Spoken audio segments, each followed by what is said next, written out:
Why don't you introduce yourself for the good people listening? Sure. So my name is Justin Ball. I'm originally from Ohio, but now I work at the Swiss Plasma Center in Lausanne, Switzerland, where I do fusion research. I got my PhD in fusion, in theoretical physics, working on plasma physics and fusion about 3 or 4 years ago. You got your PhD in fission or fusion? Sorry. Yeah, fusion. Sorry. Fusion. Yeah, fusion. Sorry, you just broke up. Yeah. Okay, I'm adding. Who's Jason? it? Jason. Yeah. So, what's going on, man? Can you hear us? I guess no. Hey, Jason. Jason and Justin. So, Justin Ball on the right, and on the left, Jason. How do I say your last name? Parisi? Parisi? Okay. He froze up. Is he frozen for you? No, I can see him. No, he's blinking. He's blinking. I thought he was frozen. So, you got your PhD in fusion research, and you're from Ohio, and you live in Switzerland, correct? Yep. Okay. And, yeah, Jason, why don't you introduce yourself so I don't butcher it? I think he might still be getting set up. It's fine. You can introduce him if you want. Yeah. Yeah, it's Jason. All right. It's some guy I met. I don't really know. Yeah, some dude. A lot. I should say we wrote a book together. Yeah. So on fusion energy, because it's a really cool topic. Mm-hmm. At least I think so. And one that has like a really compelling public message. Absolutely. But it's not really communicated very well, especially by fusion scientists. Okay. So Jason and I wrote a pop science book. Yeah. Just discussing kind of the science and physics of fusion. Now, is it out right now? What can you tell everyone where to get? Because I'm going to get it. I'm going to read it, and yeah, where can I get it? It's called the Future of Fusion Energy. It's on Amazon. There's an ebook, paperback as well. You can also order it directly from the publisher World Scientific, but probably Amazon's best. Are you guys going to get it on Audible? You got to get it on Audible, man. You got to take it from me. I think Jason should definitely read it. He's got this very credible sounding British accent. Hey, when man, he finally gets you sound intelligent. You got to. We left Jason. We lost Jason. Yeah. No, man, you got to put it on Audible. Because for me, dude, I'm 29 years old. I graduated college in 2013 with a biology degree. I was accepted to medical school, and I hated studying. I hated reading. I hated everything about it. So it's been 6 years, really, since I picked up a book, and in 2019, I got Audible. Dude, I probably listened to 95 books last year. So from someone like me, I will listen. It can be about anything. I'll listen to it just to have something. So that's what I tell everyone that I have on who's written a book. I'm like, you got to put it on Audible. Yeah. You're shooting yourself in the foot if you don't. Books for people who hate reading. Right? Yeah, seriously, right? Yeah. Hey, Jason, are you ready to rock? Absolutely, let's do it. Hello. He does have a credible English accent. You were right, Justin. He sounds smarter than both of us. Justin Ball on the right, Jason Parisi on the left. For everyone watching, Jason, why don't you introduce yourself? Okay, hi. Well, thanks for having us on the show, Tom. Absolutely. That's really kind of you. Absolutely. Okay, so obviously great to be here. My name is Jason Parisi. I'm a final year PhD student at the University of Oxford, and I'm currently studying turbulence in nuclear fusion reactors. Awesome. So yeah, you guys both have more intelligence in your pinky than I do in my entire body, but all right. So I've been reading more and more about this over the last couple weeks, and I almost feel like I'm missing something because it seems so glaringly obvious that we should be not only building a nuclear fission reactor every day, but we should be dumping $1 trillion into fusion. The more I'm reading about it, I'm like, wait, why is this not on the front page of every newspaper. And then I realized it has been since the Eisenhower administration, Atoms for Peace, when he said that we will have power too cheap to meter. And he wasn't even talking about fusion, he was talking about fission. All of the world's problems, and I'm probably going to get misquoted on this, stem from some sort of resource scarcity and energy competition. I mean, the most basic being desalination of seawater to give drinking water to everyone on the planet. That is an incredibly power-intensive, energy-intensive process. We run on the sun, which is fusion. Why is this not? I mean, and you know, the trope has always been fusion's right around the corner. It's 40 years away. We've been saying that since black and white TVs were the hot new product, right? All right. Now we're shooting satellites past Pluto, and we're still going fusion right around the corner, guys. And I fear that I'm going to be 80 years old with nanobots going through my body, but they're still going to be running off like a coal-powered generator. Where are we on this, and why is it not? Am I simplifying it too much? I mean, you're definitely simplifying it, but you know, you need to, right? Yeah. Right? To communicate it all. I mean, so fusion is really hard. I think Jason and I probably, you know, both definitely agree that we should be putting a whole lot more money into fusion research, because, like you said, the total amount of energy that we have available is strongly correlated with quality of life, health, you know, everything that we care about in life really is pretty closely tied towards using energy.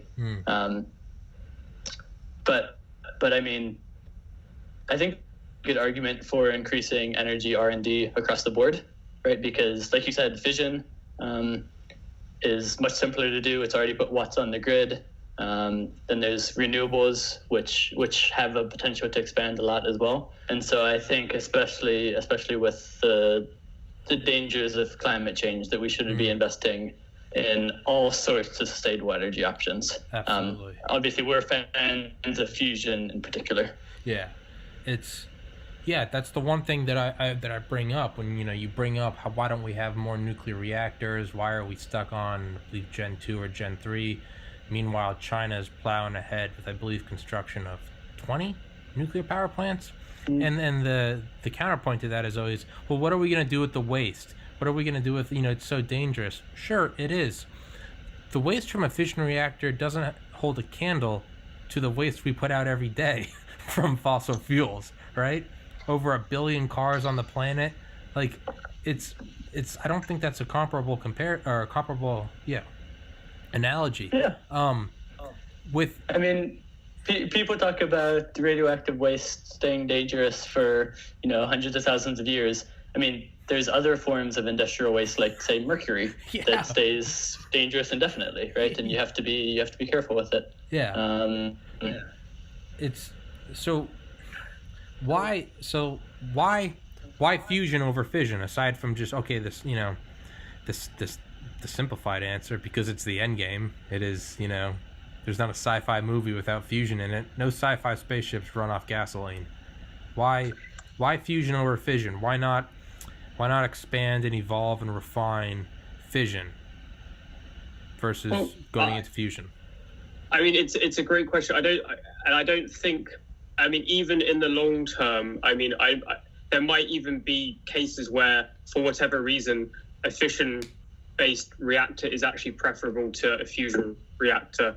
I mean, this is an example. Like, it's not really fission, but it's a spacecraft that's powered by radioactive decay of heavy atoms, right? Like, those kind of generators are very useful. Like, a fusion reactor would probably be too large. I suspect that the minimum size that you could have for a fission reactor might be smaller than for a fusion reactor, at least for the foreseeable future. But just technically, the energy density of the fuel for fusion is roughly an order of magnitude larger than for fission. But right, and then is that correct, Justin? Yeah. But right. I think that the big thing for us why we like fusion is we definitely support nuclear fission power. I actually did an internship or two in the nuclear fission industry, working at power plants. Mm-hmm. And I think the strongest argument against fission is proliferation. It kind of makes me nervous, especially if you're, trying to solve global warming entirely with fission. You'd have to have power plants a lot of places that you're not necessarily comfortable with it. And it is a real threat. Well, and so with fusion, you can really minimize the risk from proliferation while still having this incredibly energy dense fuel that can sustain humanity, more or less indefinitely. So why don't you explain proliferation to everyone listening and why that's a problem? Okay, I'll take a shot at it. Okay. So basically, to have a system whereby you power a lot of your base grid using fission power, you have to have flows of fissile fuel. So that's usually going to be enriched uranium or plutonium that are flowing to and from a power plant. And you also have to have pools where you store the fuel that has already been used, right?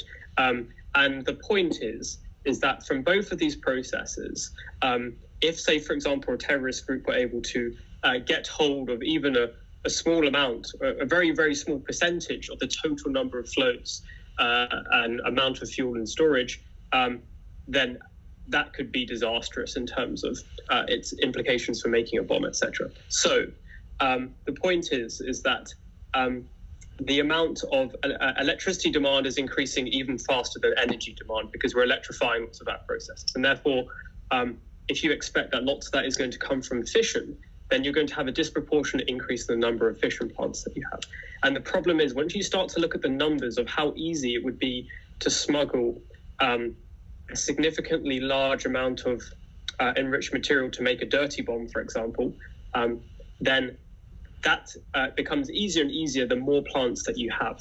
And so I think what Justin was alluding to earlier is he's basically saying that, you've got so many plants, it becomes a lot easier someone to sneak away a small amount of material, make a dirty bomb, detonate it over Manhattan or London, and suddenly the city's uninhabitable for decades, and it completely ruins the world economy, and millions of people lose their lives. So that's the scare with fission. And one of the big things about fusion is that you can actually make it in a way that is quite proliferation resistant. So it would be very hard for rogue agents to be able to take the fuel for fusion and use it to make a bomb, because for every nuclear weapon that's ever been made, you need fissile material. That's a necessary requirement for any bomb. But you can't make a nuclear weapon just with the fuel for fusion. That was a beautiful answer. Yeah, that was a wonderful answer. Okay, for by the way, guys, don't let me guide this podcast. We can talk about whatever you want. I'm trying to maintain with you guys. So for someone like me, for the layman, the bombs we dropped on Nagasaki and Hiroshima were fission bombs, a gun-type bomb and an implosion bomb. Fusion bombs, or the hydrogen bombs, the big ones, Edward Teller, those were fusion bombs. Now you have to use a fission bomb to set off a fusion bomb. A fusion bomb is, the fuel is, if I'm correct, it's heavy hydrogen, deuterium, and a radioactive hydrogen, tritium. Did we just blink out? Did you guys blink out? You guys just chopped off. You're back. I see you now. You're back. Okay. Yep. Hello, NSA. Talking about fusion bombs. Yeah. Smile and wave, boys. Smile and wave. Yeah. Hell yeah. Hello, MI6. We're here. But with a fusion bomb, you're just using forms of hydrogen. You couldn't. But just having that fusion fuel, that's not dangerous, correct? So in 2001, the U.S. government released a report that said that they had made substantial investments in a pure fusion bomb. So again, right now, all bombs require fission material. So the U.S. government had made substantial investments in a pure fusion weapon, but nothing practical came from that investment, and that they've discontinued the program, and that there's no longer any research going into it. Okay. So if the U.S. government, it's not theoretically impossible. But, the U.S. gave it the old college try and didn't print anything. I was gonna say, if the U.S. government, if Uncle Sam rolled up his sleeves and couldn't get it done, then I'm not worried about a terrorist group in some cave in Jalalabad pulling it off. All right, so exactly right. So where are we on fusion? Is this going to be? Are we going to have another podcast episode in 2070 and just one of these days it's coming along, or are we knocking on the door to? Because let's think about what would drive it more than you'd have to have something like the Manhattan Project, where it's a quantum leap in dominance. Now, when we have more and more, let's go simple with automation in industry, with automation in production and manufacturing, and even automation now in self-driving cars. We're getting to a point where everything, if it has an adequate AI, it can run on its own. Well, now the only limiting factor is just how do you run the thing? How do you power it, right? So we're getting to a point where now it's not even who has the best X, Y, and Z manufactured thing, a press, a car, a delivery service, a drone, whatever. It's now who can turn the lights on and keep them on cheaper. To me, that seems like that's the next big paradigm jump in who can run it. Is that almost what we need? Some sort of second Manhattan Project for it would be an economic war. It'd be who can power their stuff. If you want to get to a point where it's like it's summer in Atlanta and we can leave the windows open with the air conditioner on because we're running on fusion. You almost want to get to a point where it's like that's the new flex. That will be the new Instagram flex. Like, yeah, check out my new fusion reactor, right? Brass knuckles fusion, right? Is that what we need? Do we need a Cold War part 2? Not advocating Cold War. Hello, NSA and GCHQ. But is that what we need? Your question.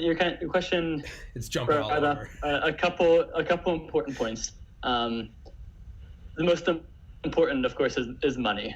So I definitely think that fusion research, all sustainable energy research, and fusion energy research in particular, would benefit from having extra money. The field, the fusion devices, just the physics underlying them is very complicated. We don't even really have good computational models, let alone anything like predictive power. We can't really predict how a fusion device is going to perform before you turn it on. And so the way we make progress generally is we build these huge, very expensive experiments, and then we study them. And so if we can build more experiments, if we can try kind of crazy things more on a whim, if we don't have to be as concerned about conserving, research money as much, then we can make quicker progress.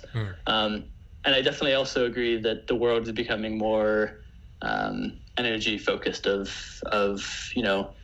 countries that have the capacity to produce cheap energy, and lots of it will be better situated.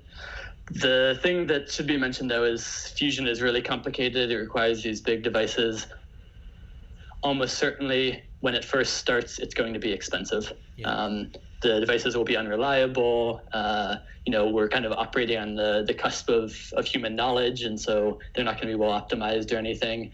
And so, even if we get to a point where we're building a fusion power plant, it's not going to be cheap at the start. There will be cheaper ways to produce electricity, but the critical resource for fusion, as opposed to most other energy sources, is knowledge. So if you can find clever ways to do it, the fuel is really cheap. You can, with $20, you can buy enough fuel to satisfy your, decades worth of your energy needs, right? The key resource is the know-how, how you make these things. Yeah.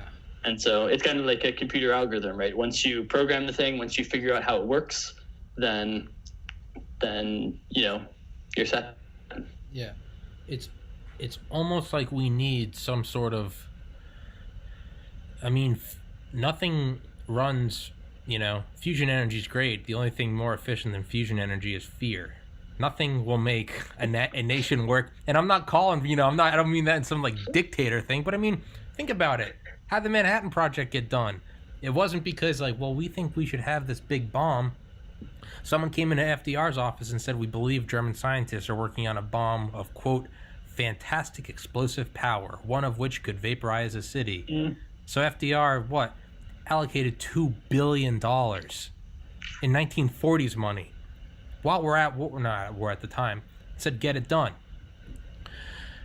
When we had to go to the moon, not had to go to the moon, but had to show up the Soviets, because after they put Sputnik up and scared the shit out of us, right? What motivated us faster? What got us moving faster? What convinced a bunch of the Air Force's #1 guys with the right stuff to get in a thimble made of tin on top of 1,000,000 tons of rocket fuel and light it at the bottom? It was fear. It was fear, right? We got to get there before they do. It's right. Almost like we need that. Yeah, after you. No, dude. Hey, okay. I hear enough of myself talking every day. You guys, please. Okay, let's do it. I mean, I think this is a very interesting question, and one that we all ask ourselves. Like, is it necessary that you have a Manhattan project, scale, size, and philosophy project? And I would say it's very hard to say, but I think normalized to the point in time, I do think that the prize of building like a commercially viable fusion reactor is actually orders of magnitude harder than building a nuclear weapon, in my opinion. So, obviously, that means that you have to set people's expectations about how long these things are going to take. And there has been a long-term concerted effort in fusion, but funding has been a lot less than what the US government anticipated would be needed, maybe an order of magnitude less than what would be needed to get a fusion plant. But let me just tell you a little bit about what's been going on behind the scenes, because since like the late 1990s, there hasn't been a fusion reactor that has actually produced any fusion power. So the last proper deuterium-tritium campaign, that's the two main fuels for the first generation fusion reactors, was in 1997 in a kind of quaint English village called Culham, in a reactor called the Joint European Torus, or JET. And that guy produced, like, I think it was about 15, 16 megawatts of power for a split second. That was in 1997, and now we find ourselves 23 years later in 2020. And you're asking, what on earth is going on? Why has there been no progress? Well, I would say there has been, but the way that the fusion community has decided to pool its resources, for better or for worse, is instead of trying lots and lots of small different fusion concepts on different reactors, what the community decided to do mainly was to build a massive reactor that tried loads of new concepts at the same time, called ITER, and that's very close to completion.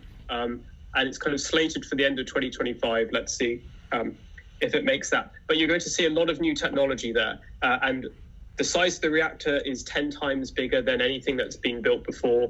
The heating systems are absolute behemoths. I mean, this thing is probably the most complex machine that humans have ever built. So, it's a really exciting time. I think one other point I'd like to make is I was recently reading a very interesting book by one of my favorite kind of space authors. His name is Robert Zubrin, and it's called The Case for Space. And in it, he talks about, over the past 5 years, the space launch industry has been revolutionized because you've had this kind of free market competition whereby you've had SpaceX and also Blue Origins, but I think SpaceX has been the dominant player where the cost of getting a kilogram to low Earth orbit or whatever has fallen by a significant proportion, right? And now there's this kind of massive explosion in in space technology, et cetera, really exciting time. And he asks, could the same thing be done for fusion? And I think the point is, fusion was still sufficiently far away from really understanding how to get a working reactor that unfortunately, we can't really put that technology out there yet in a way that the private industry could really compete with one another, because they're not competing on refinements, they're competing on fundamental concepts. Yes. So I'm very excited about lots of the startups, but I do think that it's not been convincing yet that any of them have come up with a concept as good as the kind of mainstream concept, which is the tokamak. So yeah, that's pretty much my 2 cents. on those two things. So if you waited a little bit longer, like 2025, there are quite a few new exciting projects. Maybe Justin can tell us about a few of the other exciting projects that are coming up in fusion. So, it's basically like it's been winter in the fusion community for 20 years in terms of new devices, and spring is coming and new devices are on the horizon. Oh yes. Yeah, I wrote down some points. I'll come back to that. Yeah, Mm-hmm. I said I wrote down some points about what you just said. The privatization. There's a brilliant point. It's not refinement. It's novel innovation. It's, we could. I believe the Apollo program was 5% of the GDP between 1963 or 1962 and 1969, or 1962 to 1972. Yeah, it's refinement. It's Blue Origin. It's SpaceX. It's United Launch Alliance. It's Boeing. It's all the military contracts. We've shot a million things, right? We can do that now. Yeah, there's no.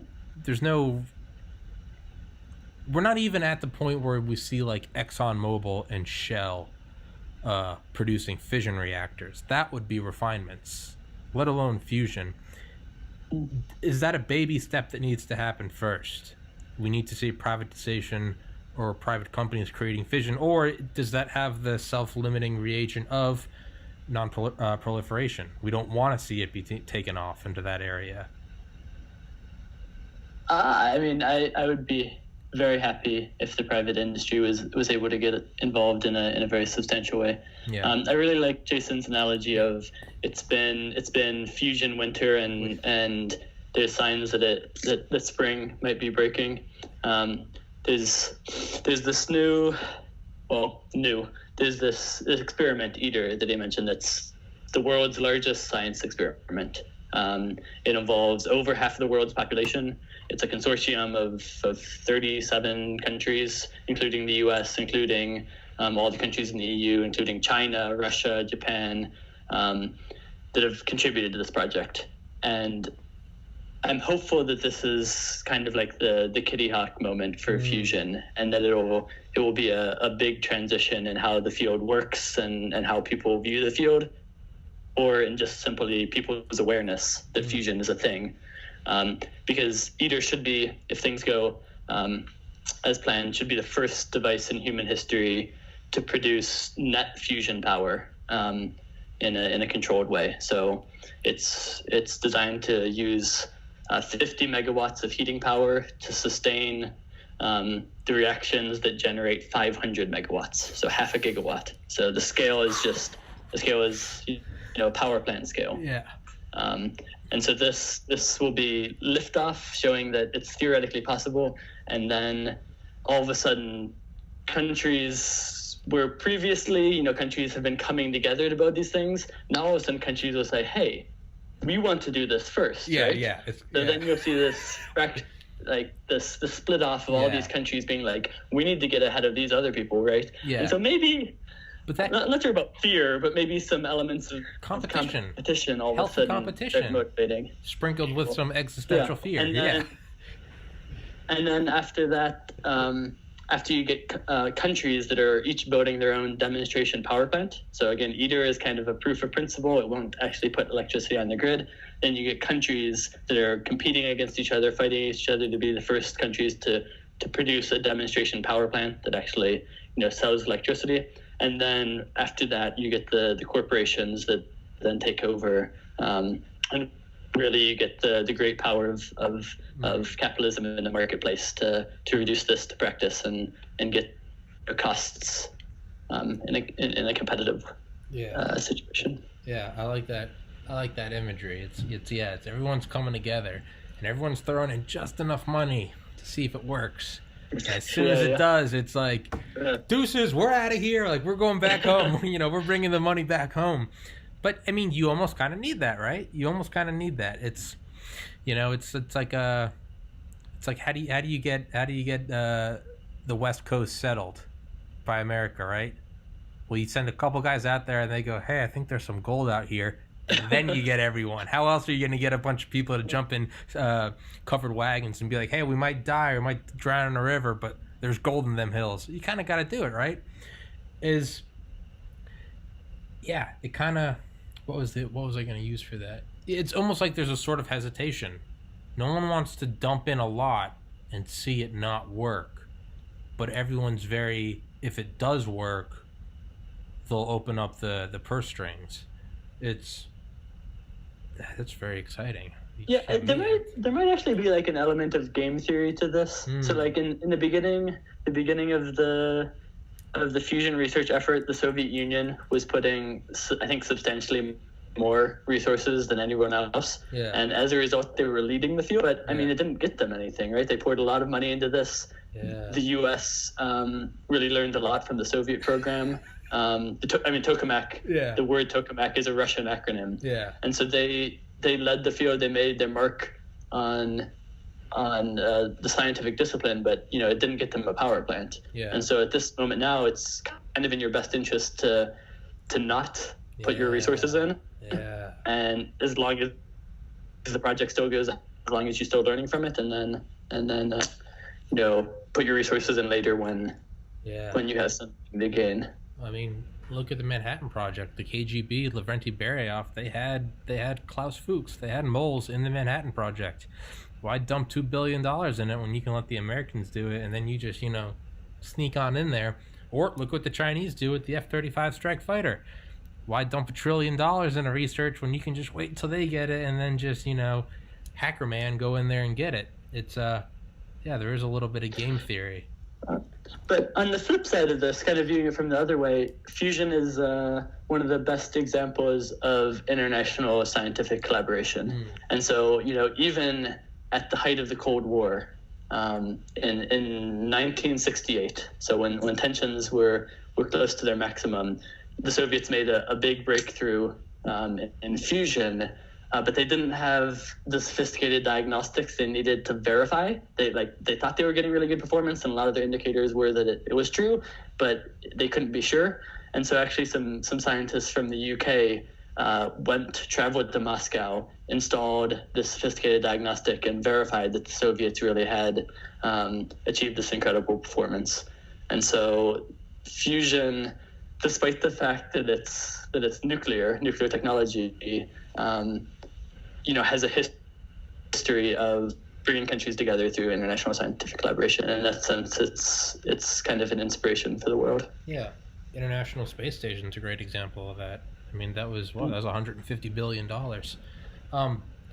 Jason, where is this ginormous fusion thing going to be built in 2025? Where's it going to be?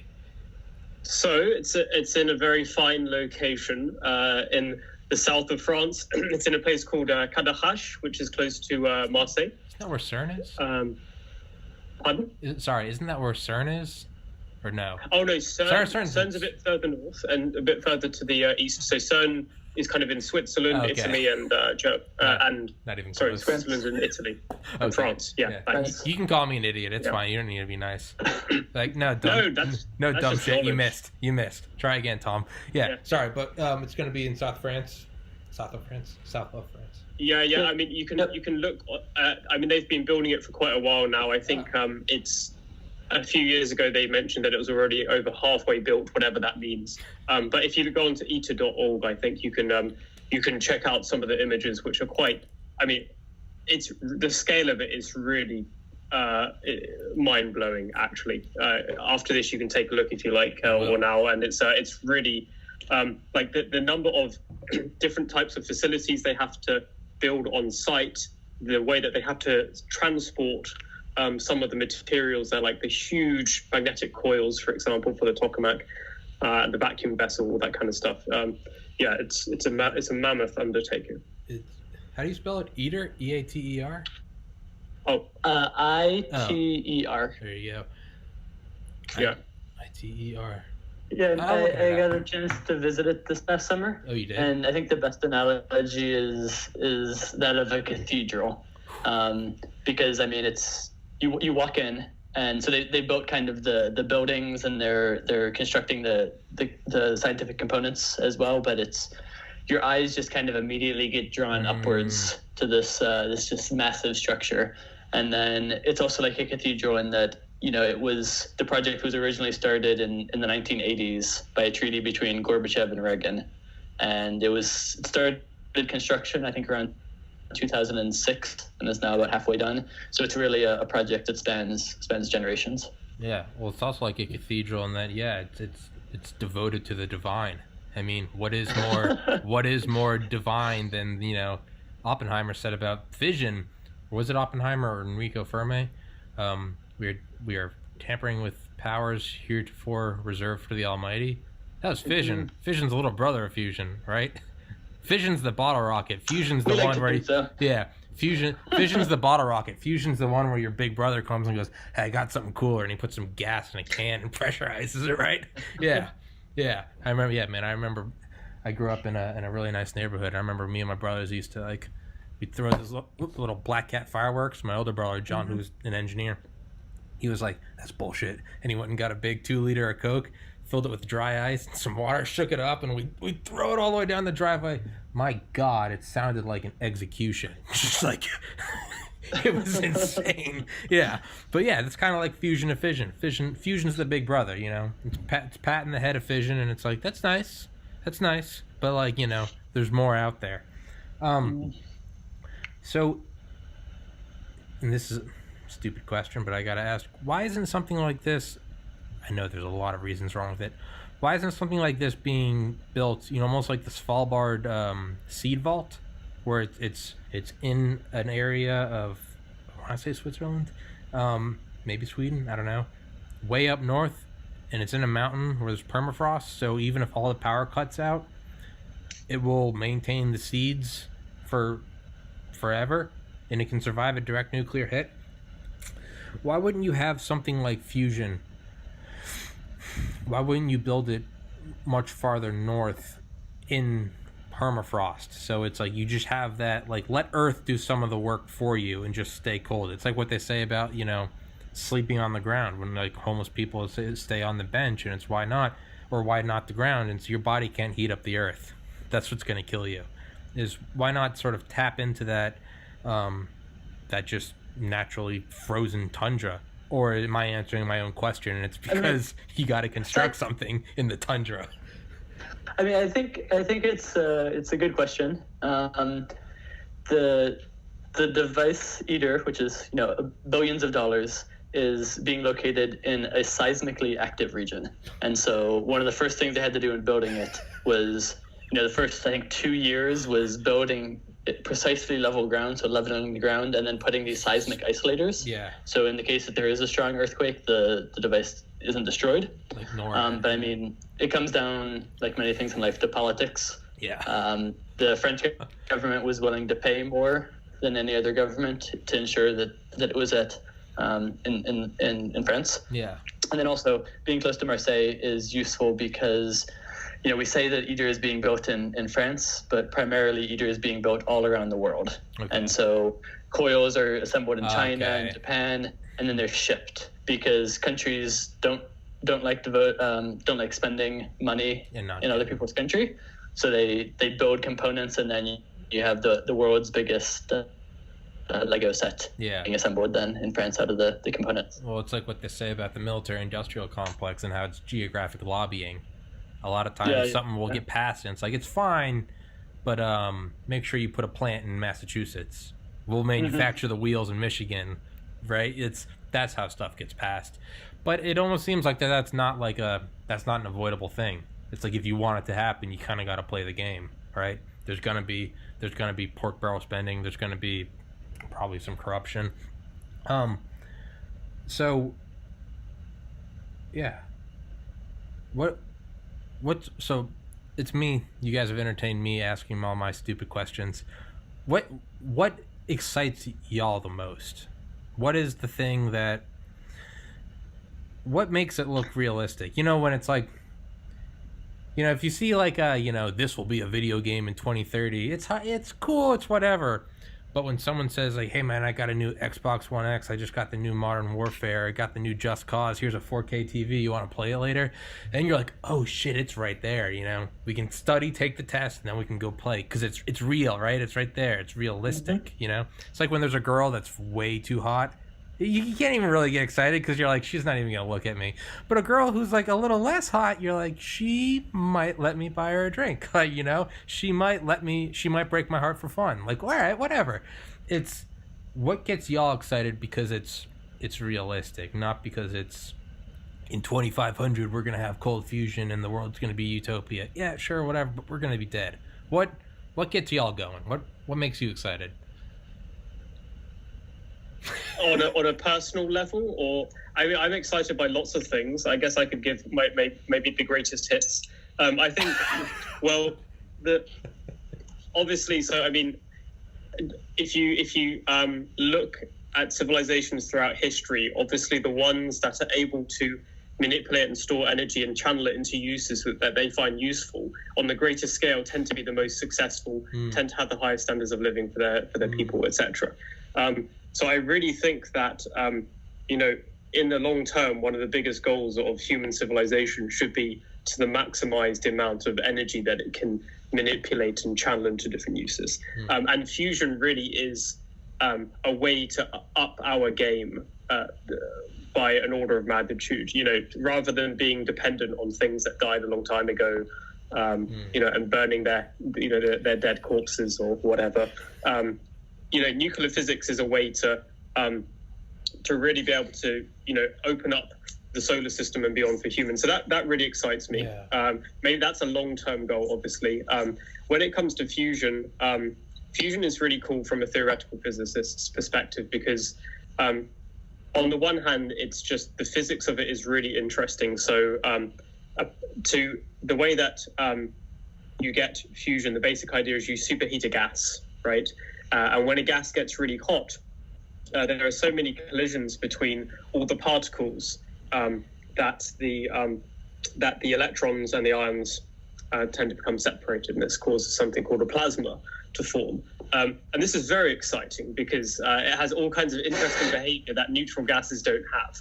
And it turns out in a fusion reactor, so let's say a fusion reactor, to go from the side to the middle in ITER is going to be a few meters. Okay.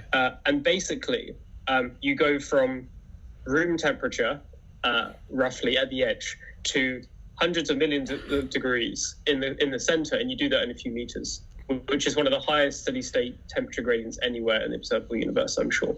And that lends itself to some really fascinating physics. It causes all kinds of crazy instabilities, and these instabilities can become turbulence. And turbulence is a whole field of study that people think about without even the context of fusion. So I think the thing that really gets me excited is trying to come up with smart ways to think about physics that will actually make a fusion reactor easier to build and more successful and on a faster timeline, whilst also doing some really nice mathematics and supercomputer simulations at the same time. That's the thing that really gets me up in the morning, I guess. And Hell yeah. Obviously the long-term goal is getting fusion going. And it's if you think about like the types of energy sources that are really available in the long term, the only thing that's more efficient than fusion is matter-antimatter. But yeah. The problem is there's a big lack of matter or antimatter, depending on how you label it, in the observable universe. Yeah. So it's not like you can exactly just like harvest it from nowhere. So fusion probably is, according to our current understanding of the universe, the best long-term way of generating energy. So let's do it. It's very, very hard. Yeah. Of course it's hard. But yeah, it's a testament to human ingenuity and organization if we actually manage to get there. So end of spiel. Yeah, no, that was beautiful. I mean, that's literally why we went to the moon. We choose to go to the moon at the end of this decade and do the other things, not because it is easy, but because they're hard. Like, I mean, that's literally how we got to the moon. You don't want something simple. You don't want to find a more efficient coal-fired power plant. So we've been doing that since we thought the Earth was flat. No, not then, but still, But not only that, antimatter. You know what? It costs something like $100 trillion a gram or something for antimatter, right? Well, how else are we going to get to antimatter without a fusion reactor to power all the supercomputers, to power all the machinery and automation? How else are you going to do that? You got to have one to get to the other, right? Is that wishful thinking, or we can't get to it without, does that make sense? I mean, it's definitely true that in order to create inordinately large amounts of antimatter, you would need a very significant power supply. That's true. To create, I mean, to create 1 kilogram of antimatter, you'd probably need the amount of energy that human civilization uses in months. I expect, right? Yeah. Roughly speaking. But that's probably about right. So yeah. But I mean, that's what opens the doors to these insane things. I mean, how do you keep a 1,200 foot long aircraft carrier with a crew of 5,000 in its own little airport going around the world, aside from needing food, for 20 years without refueling? Do it with nuclear reactor. Granted, that's fission. Same with nuclear subs. How do we manage to explore the far reaches of the solar system and yeet stuff 100 trillion miles away? Nuclear power. These things unlock, like it's a video game. They unlock the next level, and fusion. So not only would you need to power it, but I mean, as we move towards further and further automation and more complete and evolved automation, as well as artificial intelligence, we're going to get to a point where we could have robots building the supercomputers. We could have all this manufacturing where it goes 24/7. You don't need human input. All right, we need 100 exaflops to crunch the power needed, or crunch the equation for antimatter. Why don't we build 10 of those supercomputers? Who's going to build it? The drones. Who's going to power the drones? Fusion. I mean, if you can get the outlet that never runs out, the sky's the limit, right? I mean, you can get to a point where then antimatter's done, and is there anything after antimatter? Is that the end all? Is that 100%? I think the rest is science fiction. I heard about as we know, but yeah.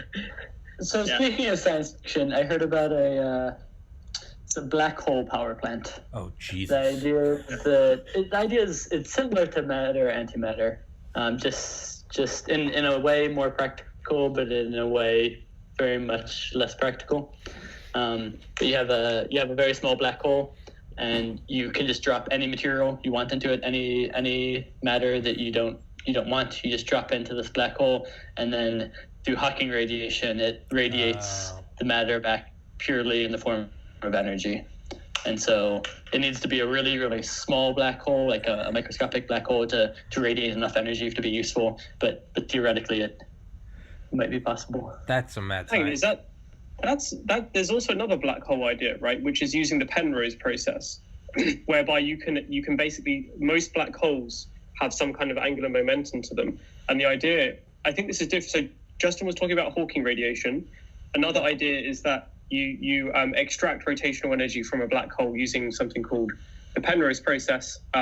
And this is, I think, even more laughable, but actually, if you look at the amount of energy stored in supermassive spinning black holes, it's probably quite a lot, actually.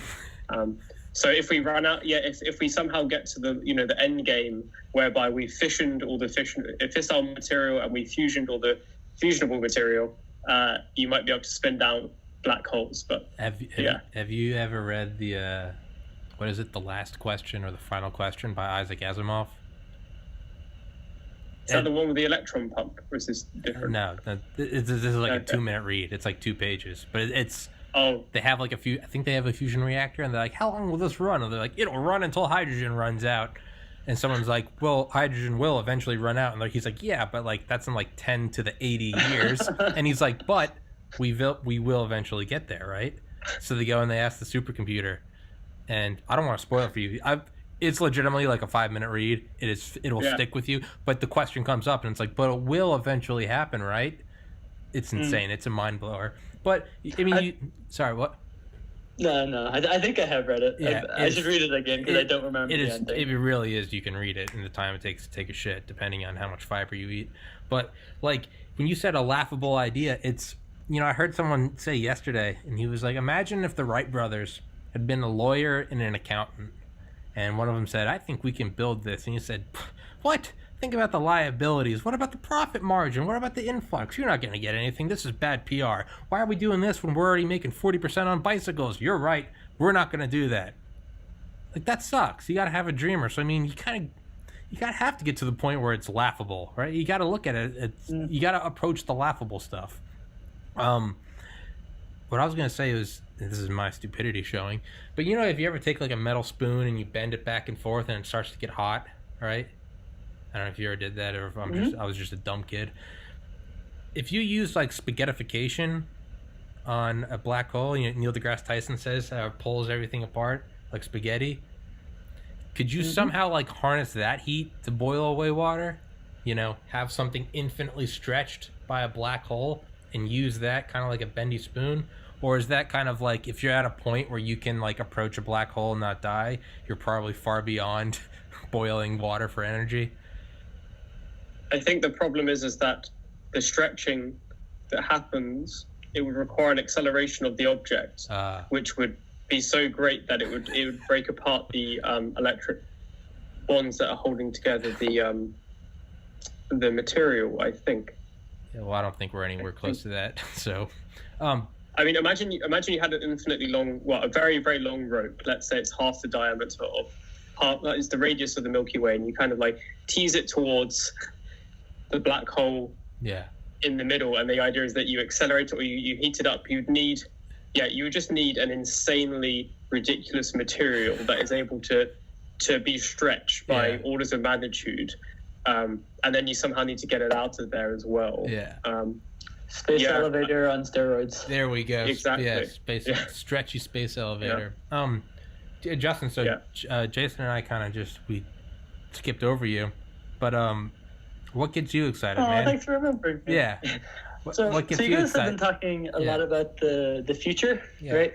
And so the way I got interested and excited about nuclear power was reading about the history, which is just, so I was interested in nuclear power in general, right? Fission and fusion when I was in high school. And so I just, devoured all the books about, in the 1950s, just all sorts of crazy stuff happened. It was the wild west of nuclear energy. People were flying fission reactors above Texas, and there was like a murder-suicide in Idaho, and all sorts of interesting fusion stuff was happening as well. Like in the 50s, the first controlled, well, maybe not the first, but one of the early designs was just by some random Russian soldier with an 8th grade education, just was on an island, bored, and had a military library at his access, and just became a self-taught nuclear expert and proposed one of the earliest controlled fusion power plant designs. And so there's just all sorts of crazy stories that just drew me in. That's beautiful. That's beautiful. Yeah, it's So I had a question. I know you said that you guys can only do an hour, so so we got like 5 more minutes. Will you guys do another one sometime? If you both are free again sometime? It doesn't have to be anytime soon if you don't want. Yay, nay? Yeah, I'd be up for that, definitely. Yeah, I'm gonna get your book and read it and extract as much as I can with my limited knowledge. Like, okay, fusion strong. All right. I saw some comment though, it was on some like fusion documentary, and someone was like, isn't it funny how like it doesn't matter how advanced we get, ultimately we're just finding more and more efficient ways to boil water? Is right? It's all so what I want to ask is there a way to get energy out that isn't just boiling water and spinning a turbine? Like, is there a more direct way? Is there something that's more direct from fusion? Do we have to have some medium where we convert it to work or energy or whatever the proper physics term is? Or is it always boiling substance something? I mean, there are already examples, right? So wind turbines, they directly rotate a coil within a permanent magnet, which creates electromagnetic induction, which I think is how most of our electricity is generated. With fusion, you're right. The early plants will be very sophisticated water boilers, which is a huge accomplishment, obviously. Yeah. To be fair, as a species, we are very good at boiling water. I actually just earlier today. We aren't, or we are. We are. Hey, we are fantastic. We are. Yes. We are the destroyers of world. In terms of the water species, they hate us because we boil them for fun. I boil them to power my phone while I'm taking a shit, and I look at memes. Like, yeah. So, sorry. Back to what you were saying, Jason. It's a very good question, because obviously there are thermodynamic limits that you get when you have two. When you have two baths at different temperature, and you need to convert one thing into another. I think that what I would say is there are things called there is a form of fusion called aneutronic fusion, which are reactions that are harder to do, because the probability that the fuels will hit each other is a lot lower. But the basic idea is that instead of generating neutrons that go on to heat up water, which is what deuterium and tritium do. Deuterium and tritium, they fusion into a helium particle and a neutron. Some of the more advanced fuels actually might have, say, for example, positively charged products. So, say, for example, you might have a proton that goes off and is going off at a very high speed, and somehow you're able to convert that. It's like an electric current, and you convert that into useful electricity. But I think current research attempts at this have not been very efficient. It's maybe at most 10 to 15% efficient. But Justin, do you have anything to add to that? So this is called direct energy conversion, basically. And so for the current type of fusion we're trying to do, the easiest type of fusion, deuterium, tritium, most of the energy comes off in the form of a neutron, which is neutral. So you can't really use direct energy conversion. For more advanced types of fusion, you potentially could. Theoretically, the efficiency can be quite high of direct energy conversion, much higher than boiling water. But in practice, it's very challenging, and I don't think anyone's really demonstrated at any sort of significant scale that it can be done. But it's definitely interesting. Yeah, maybe we should master a sustainable fusion reaction before we worry about the what we're gonna boil. It's it's kind of like if you're seeing that meme where it's like me like daydreaming about like what color my Lamborghini is gonna be in as I get yelled at from my parents for being unemployed. Like it's like, and then maybe we should worry about the other one. But hey, it's 4 p.m. my time. It's been exactly 1 hour. I know that's what y'all have available for today, but Justin, I'll email you my or Jason, whoever, I'll email you the schedule. I think I'm pretty much full for like the next almost 2 weeks. We should definitely do another one. I'll read your book or attempt to read it, and we can come back on and talk more about it, and you guys can talk about stuff that is light years above my head. But I'm happy to learn, and I'm happy to just try to inform some people that if we're not pursuing further fission reactor construction and fusion research, we are going in the exact opposite direction of evolution.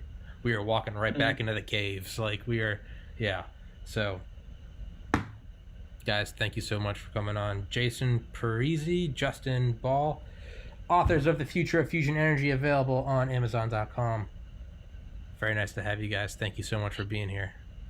Thanks a lot, Tommy. All right, guys. Great. Peace. Take care. Stay safe. Coronavirus. Yeah. Peace. Stay safe. Thank you. Peace. See you guys. Sure, yeah.